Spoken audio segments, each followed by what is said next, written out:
to stop killing our children, that we must accept that we are the ones as adults in the house who've been messing up in this republic. Mr. Speaker, I have listened to all of us discuss in this house, and I hear everybody saying, no, let us make sure that this guy is arrested and all. What was Ojwang discussing that made this man kill him? It's corruption. The reason this young man was killed, he said the police service receives close to 56 billion shillings every year. This is the story. This is the big thing in this house. But we are talking about, Ojwang is killed, we need to arrest. This country of ours has to be fixed. And you are the people to fix it. And you are refusing to fix it. Because we are part and parcel of the mess of our country. And when we are discussing this thing, you politicize them. You say, oh, it's broad-based. Oh, it is all about those people are the ones who are on the other side. When this thing collapses, all of you will be in the same boat, I tell you. You will hang separately. Because you are the people betraying this republic. The police officers are a consequence of our failure. That is the reality.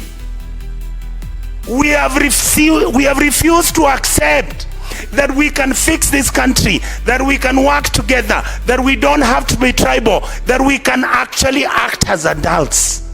But we behave like children when everybody outside is crying, saying, where are the adults in the house? I beg you people, let us sit and fix our country. What you see happening to Ojwang is a consequence of a failed system. Thank you, Mr. Speaker. Senator Chute. Asante sana Mheshimiwa Speaker. Kwanza nachukua nafasi hii kuombeleza familia, marafiki na watu ya Homa Bay kwa kifo ya Albert Ojwang ambaye alikuwa na miaka 31. Mheshimiwa Speaker,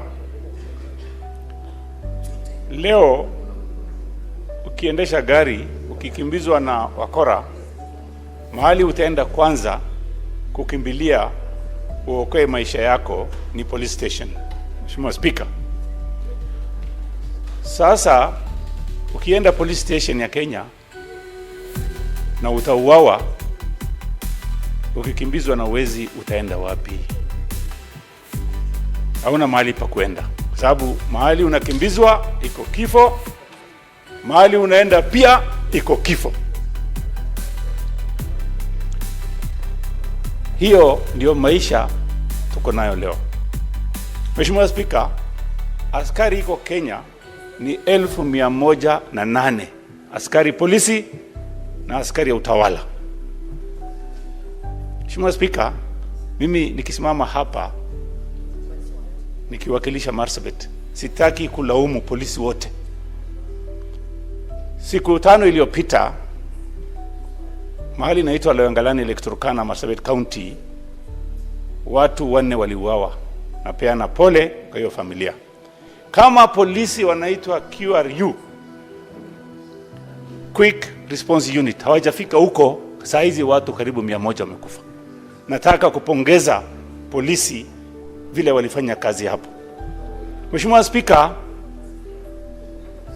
miaka ya 1990 leo Governor Orengo alikuja mbele yetu. Yeye alikuwa juu ya Toyota Stout akitafuta constitution mpya. Na kama siku angekufa, hiyo constitution hatungepata. Kwa hivyo ni mzuri serikali ivumilie kelele ya wananchi na Gen Z.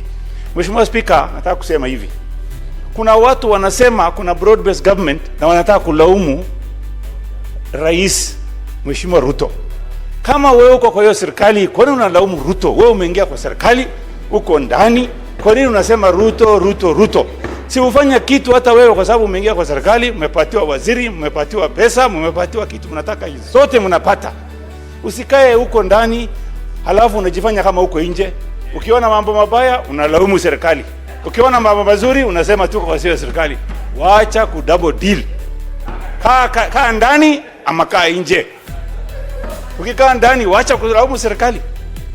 Wewe fanya kazi hiyo. Unasema rais anafanya Senator Catherine.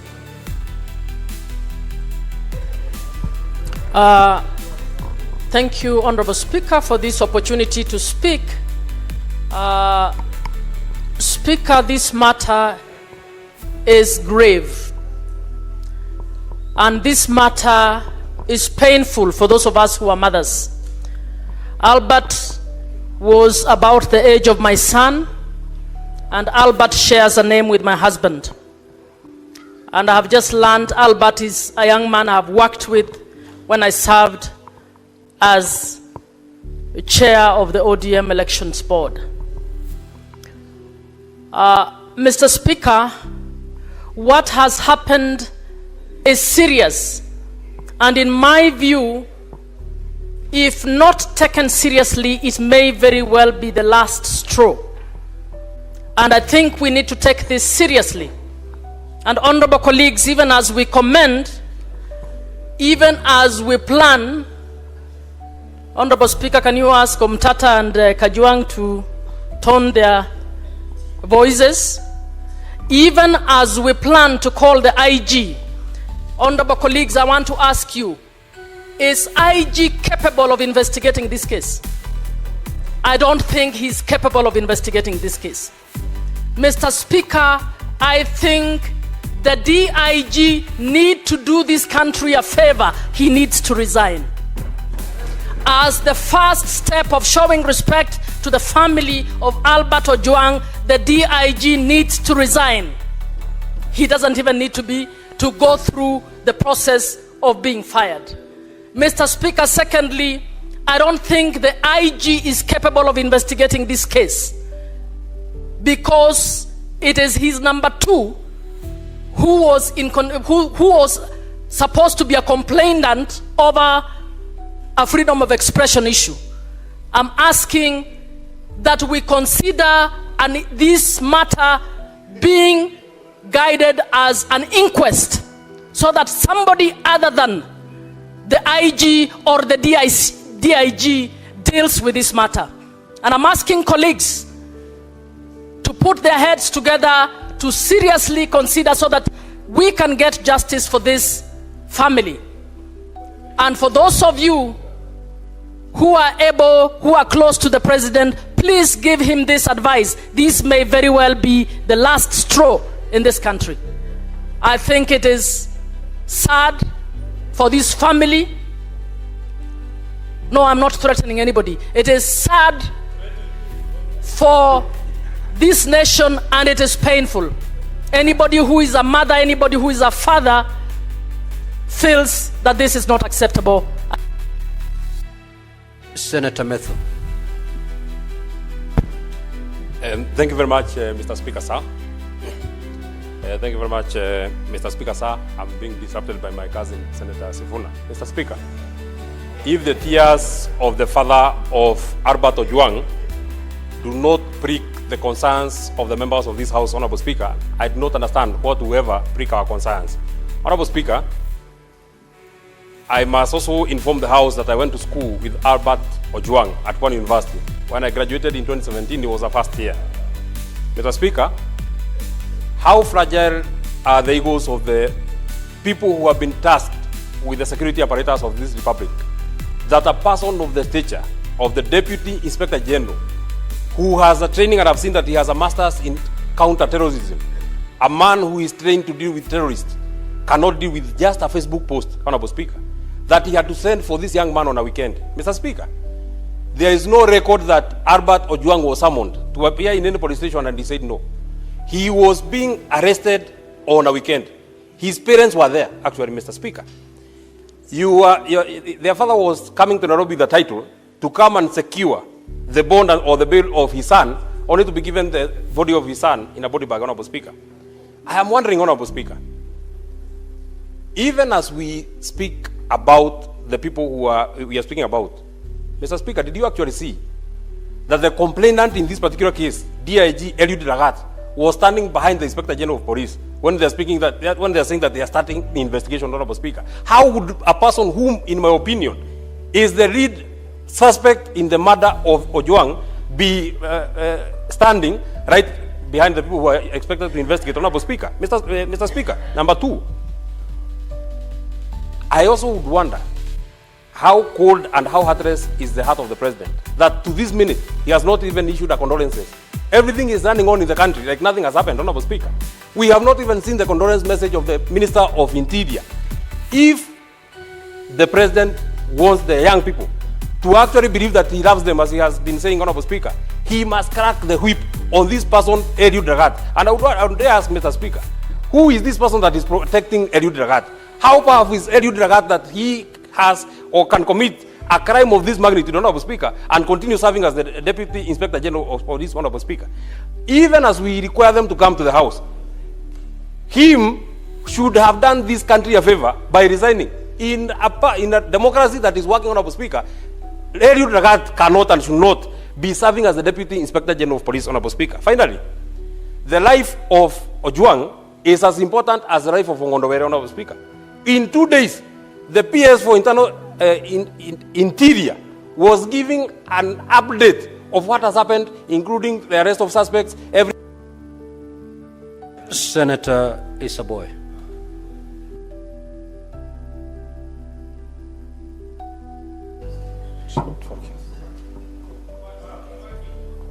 Asante sana Mheshimiwa Spika kunipa fursa hii na mimi pia niweze kuchangia.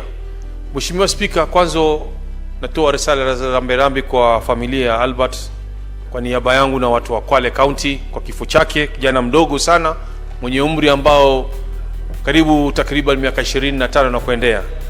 Ni jambo la kusikitisha sana kwa sababu huyu kijana ambaye alikuwa akisomea huko Pwani University akamaliza. Baba yake alikuwa ni mtu wa kufanya kazi katika timbo za mawe kumsomesha mtoto wake na akahitimu akapata kazi na sasa amekuwa mwalimu huko. Lakini kisanga hichi kilipotokea, ulimwengu mzima na nchi nzima ya Kenya imehuzunika kuhusu kijana huyu, kifo chake. Yangu ni kusema tu uchunguzi ufanyike na haki ipatikane kwa familia yake na wale waliohusika sheria ichukuliwe mkononi mwake.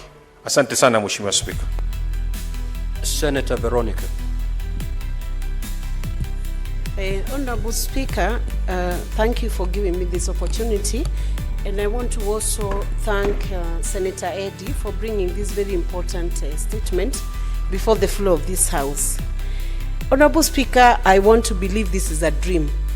I have never imagined in my whole life, even as a trained advocate, that an accused person, accused of a misdemeanor, not a felony, not a category of an offense, which is so serious, and there would not be even a justification for any suspect charged with a serious offense to be killed within the precincts of a police station. I want to believe it's a dream that Albert was actually picked by persons who identified themselves as police officers, picked from his home, handed over to the hands of police officers by his parents, and the parents knew they are following him behind to help him and assist him secure a bond so that he can stand trial. And he's taken to a police station, Honorable Speaker, and after a few hours, Albert dies from head injuries, neck compression, multiple soft tissue trauma, and pathologist has ruled out self-inflicted injuries. I think it is very sad, and I must admit it must not happen to anybody within the Republic of Kenya. Honorable Speaker, the other day, Boniface Mwangi, the activist who went to Tanzania, together with his friends, people sometimes whom we don't even support, were tortured in Tanzania. And Kenyans were up in arms because of how the police in Tanzania behaved. How much more, Honorable Speaker, when Kenya is the lead in matters democracy, in matters of expression, political expression, how much more responsibility must the police take to deal with suspects within the constitutional parameters that they are given in the Republic of Kenya? I just want to take one moment, because I have worked in a police reform program with the Laikipia University. where we were introducing human rights to the police, that any time an accused person is arrested, they have rights under the Constitution. The Bill of Rights defends them, and I want to condemn in the strongest terms possible the killing of Albert Ojwang within the precincts of a police cell. It's embarrassing, and whoever did it is actually sabotaging the government of the day. It is very wrong, Honorable Speaker, and action must be taken, exhaustive investigations carried out, and whoever is culpable must be held liable. Let IPOA now do its work, and we are looking out, Honorable Speaker, to see that IPOA for once can hold police officers, Honorable Speaker, responsible for Senator Beatrice Akinyi. Honorable Speaker, a country that kills its young people is a country that kills its future. Honorable Speaker, just the last 1 week, I was here as a proud leader from Homa Bay County. And Honorable Speaker, I shared with this House our happiness from the celebration of Madaraka in Homa Bay County. But this morning, Honorable Speaker, I asked myself, was this the celebration we had in Homa Bay County on the 1st of June, Honorable Speaker? Is this the aftermath of what we've gotten from that celebration? Honorable Speaker, even all the developments we counted and I counted here is not equal to the life of one young man called Albert Omondi. Honorable Speaker, this morning as I was having breakfast, just a brief breakfast with my son, I saw a young man shed tears over this death, Honorable Speaker. And my son preciously asked me, Mom, why do we as a country make 2 steps ahead and then we make 5 steps going back? Honorable Speaker, I want to ask the President that, Mr. President, who is this who is keen on tarnishing the image of this country? Are you not able to deal with that person? And Honorable Speaker, I've heard a number of politicians make statements since the death of Albert, and a number of them are sorting themselves across the board. I want to tell them, Mr. Speaker, sir, that over this, keep your sentiments away because a life has been lost. Honorable Speaker, I speak as a parent. Why are we on some of these seats, including any seat anybody has, if we cannot face such challenges? Honorable Speaker, let us allow our young people to grow. If you cannot fathom any challenge, Honorable Speaker, don't go for any seat. But the President must just address this, Honorable Speaker. I think it is by design that after the celebration of Madaraka in Homa Bay, somebody wants us to just shed some darkness in this country. Honorable Speaker, let us move forward. We have been told of a young man who could have committed suicide. This is the only country where we saw a... Senator Karungo Tsangwa. Thank you very much, Mr. Speaker. I'm equally sad, Mr. Speaker, as we discuss this issue of a lost soul. But one Pastor Martin Niemola from Germany said, Mr. Speaker, first they came for the socialist. I did not say anything because I was not a socialist. Then they came for the trade unionist. I did not say anything because I was not a trade unionist. Then they came for the Jews. I did not say anything because I was not a Jew. Then they came for me, and there was no one to speak for me. Mr. Speaker, as a country and as the Senate, we are all affected. We are all affected, not just as a nation. We are affected as people who have been entrusted to take care of the people, Mr. Speaker. Even the government pathologist who has been going through or conducting postmortems on such cases has even been affected, Mr. Speaker, saying a relative brought on a table for him to check what killed him, Mr. Speaker. I think as a country and as this Senate, we must give an ultimatum, Mr. Speaker, that by 25th June, Mr. Speaker, if this Senate has not done anything, if this Lagat DIG has not resigned, Kenyans should come out on 25th as a Memorial Day to come in large numbers, Mr. Speaker, and deal with whoever, Mr. Speaker, is not doing what it's supposed to do. Because, Mr. Speaker, the police who have been mandated to take care of Kenyans, they are quick to act on some useless issues, Mr. Speaker. Today, as we speak, there is a police officer by the name Samido, who is a musician, who was granted a leave to go to America. He was supposed to return yesterday, but today there is a warrant of arrest on him for abduction of duty. If the police can issue a warrant of arrest for somebody because of missing work, yet we have a police officer whose name has been dragged on every murder, and Mr. Speaker, they're not doing anything. I think as a country, I think as a Senate, we need to do something, Mr. Speaker. The same police told us a member of parliament has kidnapped himself. The same police told us he kidnapped himself and he slept in a certain hotel. The same police, but we did nothing, Mr. Speaker, because he does not come from our region. Today, the same police are saying the guy, the Albert Ojwang, hit his head on the wall, Mr. Speaker. The same police.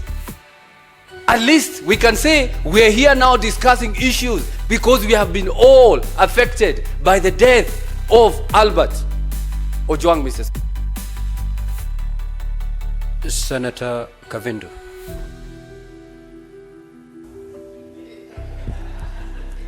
Asante Bwana Spika kwa kunipa fursa hii niweze nami kutia sauti yangu kwa hili jambo ambalo Bwana linahuzunisha sana zaidi.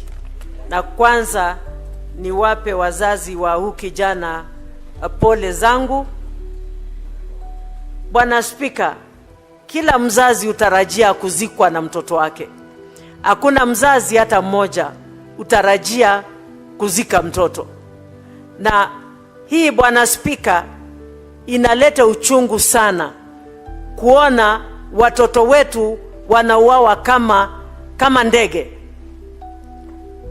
Mwaka moja ikifika tarehe 25 mwezi huu, tutakuwa tumefikisha mwaka tukikumbuka jinsi wetu walipouawa. Bwana Spika, nilikuwa kwa hili bunge na nilitoka pale nje tukatembea tukaenda kule Bunge Towers. Bwana Spika, experience ya 3 hours Bunge Towers ilikuwa kama mwaka mzima. Kila nikisikia bunduki nalia tu, nilikuwa nasikia tumbo yangu inatoka, maana mimi ni mama. Na hiyo bunduki ilikuwa inapiga mtoto.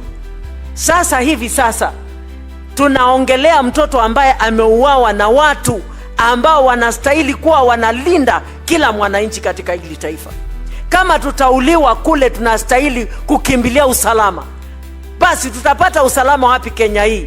Ni kuonyesha taifa letu limeanguka kabisa. Na mimi naita president wa hili taifa, Bwana William Samuel Ruto, tafadhali simama kama president. Na sasa hivi kama si jana, uongee kuhusu huyu kijana. Na wale ambao wamesababisha watendewe kile wanastahili kutendewa. Kwa sababu hatutanyamaza watoto wetu wakiendelea kuuawa. Sasa wakikufa wote, tutabakia na nini kama taifa? Vijana ndio wenye nguvu, ndio wanaweza kuendelesha taifa. Tukizidi kuwaua, ni wapi tutapata wengine wa kuendelesha taifa hili? Mimi nasema hivi, kama mtu yoyote amefanya makosa, kuna koti, apeleko kotini ahukumiwe. Kama ni kufungwa, afungwe. Kama hakuna hatia, aachiliwe. Lakini kuuawa, hii jambo ninakashifu kabisa, kwa sababu hakuna haki ya mtu kupoteza uhai wake bila sababu yoyote. na niyo mtoto peke yake ya wazazi wake. Hawa wazazi labda hata umri wao hawaruhusu tena kuwa na mtoto. Watapata mtoto wapi? Hata kama watalipa fidhia, hiyo fidhia watalipwa hailinganishwi na huyo mtoto. Na tunaomba haki itendeke hata kwa jinsi walipokufa kwenye taifa hili. Senator AC Okenyuri. Asante sana Bwana Spika kwa kunipa nafasi hii. Kwanza ningependa kutoa pole zangu kwa familia ya marehemu Albert Ojwang. Ni kisa ambacho kimenisikitisha mno Bwana Spika. Bwana Spika, sisi kama vijana tumeondoka nyumbani kwenye umaskini kuja mijini ili kujitafutia. Ni kisa kimenihuzunisha kuwa Albert aliweza kuchukuliwa na maafisa wale, na ripoti za upasuaji wa maiti zimeonyesha kuwa Albert hakujiua, aliweza kuuawa na maafisa wale. Singependa kujiunga na wenzangu ambao wananungunika. Bwana Spika, maafisa wale ambao walimbeba Albert kutoka kwao washtakiwe kwa makosa ya mauaji ili wasema nani ambaye aliwatuma kuangamiza kijana yule. Ni jambo ambalo linasikitisha Bwana Spika, kwa sababu kama vijana wa taifa watatendewa unyama kama ule, sisi viongozi tunabaki hapa tukinungunika Bwana Spika. Hii si hali ya kawaida Bwana Spika, na mauaji ya wanablog yamekithiri. Sisi kama viongozi tumezoea kuwekewa makosa kwenye mitandao pale, lakini hatujawa wa hasira kiwango cha kutaka kuwaua wale ambao wanatutusi pale kwenye mitandao. Kwa sababu tuko kwenye nafasi za uongozi, mambo kama yale yakitokea, sio sisi kuchukua hatua kama zile. Kwa hivyo Bwana Spika, maafisa wale ambao walimchukua kijana huyu Albert kutoka nyumbani akiwa salama washtakiwe kwa makosa ya mauaji ili waweze kuambia bunge hili na taifa kiini kikuu cha wao na ni nani ambaye aliwatuma kumwangamiza kijana huyu. Roho yake isilale pema peponi Bwana Spika, iweze kuwasumbua ambao wamefanya mambo hayo katika taifa hili. Asante sana. Senator Omtata. Mr. Speaker, sir, to begin with, I just want to read Article 238 of the Constitution. Clause 1. It reads, national security is the protection against internal and external threats to Kenya's territorial integrity and sovereignty, its people, their rights, freedoms, property, peace, stability, and prosperity, and other national interests. Clause 2A says national security is subject to the authority of this Constitution and Parliament. Parliament has the power to investigate this crime. And we have gotten to a point whereby we should form a parliamentary committee of inquiry to be guided by the inquiry. And that committee should get to the ground and call witnesses and unearth this problem. If you look at the Commission of Inquiries Act, it's another guide. We can ask the President to form the committee. If he can't, Parliament can constitute itself into a committee. When J.M. Kariuki died, Parliament constituted a committee of inquiry, and there's a tradition in this House that we have been able to inquire matters like this. So given the weight of this matter, my submission is that Parliament should investigate this matter. The police have nothing to investigate. Yes, please. Senator Omtata, would you wish to be informed by the Senator for Migori? Yes. You may proceed, Senator Eddy. Mr. Speaker, my brother Senator Omtata has called for the formation of I'm very emotional, Mr. Speaker, you'll forgive me. He has called for a commission of inquiry on the death of a young man when it is a matter of public understanding that there is somebody who has been alleged to have reported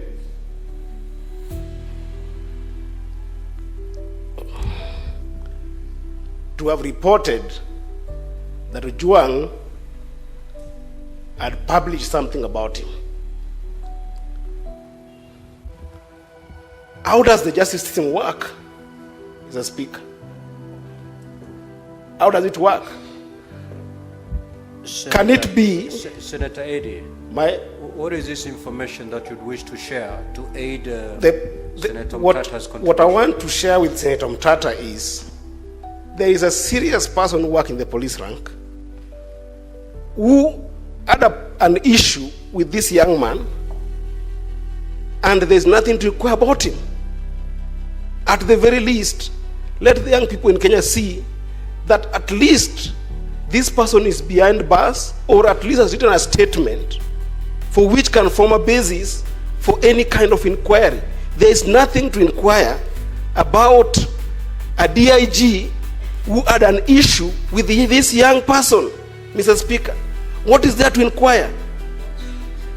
And is the one who sent for him, Mr. Speaker. What is there to inquire? Senator Eddy, I've given you some latitude because we wanted to know, to understand the information you wanted to volunteer. Nevertheless, Senator Mtata, if that is helpful, you may proceed. Well, it is helpful to the extent that you have not seen the tweet. Personally, I have not seen the tweet that has been referred to, or the insulting statement that is alleged. I have not seen it. Naturally, this thing would have been floating around. So it looks like if there was one, there's a very heavy cover-up that we are not able to leave it to the ordinary law enforcement mechanisms to get to the root of this matter. That's why I would like people like Senator Sifuna here, Senator Mandago, and people, and the bull of Nandi, Senator Chererke, to sit on this issue and try to bring closure to this. We had Gen Zs killed in this country. It's close to a year today. No stone has been turned. And if it has been turned, what was seen under that stone has not been told to us. That's what I'm saying, as the ultimate house. And that's why I read this constitution, 258 clause 2A. National security is our business. And national security includes the lives of Kenyans. A life of a Kenyan has been lost. Many lives have been lost. Nobody has been held accountable. That's why I'm saying that in this particular matter, we form a body, a committee of inquiry the way it was done when J.M. Kariuki died, and the way it was done recently when this lady was killed by the British soldiers. And we unearth the evidence we can get and force law enforcement to act. If we leave it to law enforcement, we are going to complain, daylight, sunset, and the things will go cold. Let this house take charge and get to the bottom of this matter, turn whatever stone there is to be turned, look under that stone and tell the world what they see. That's what we need. Otherwise, we are going to end up nowhere. They are going to sanitize this thing and it's going to disappear. This was a murder. We even have information this guy was taken to Central Police Station when he was bleeding. We would like these people to have a forum where they can come and tell us what they saw without fear of being victimized. That's why I'm asking for a parliamentary commission of inquiry. Thank you, Mr. Speaker. Senator Nderitu.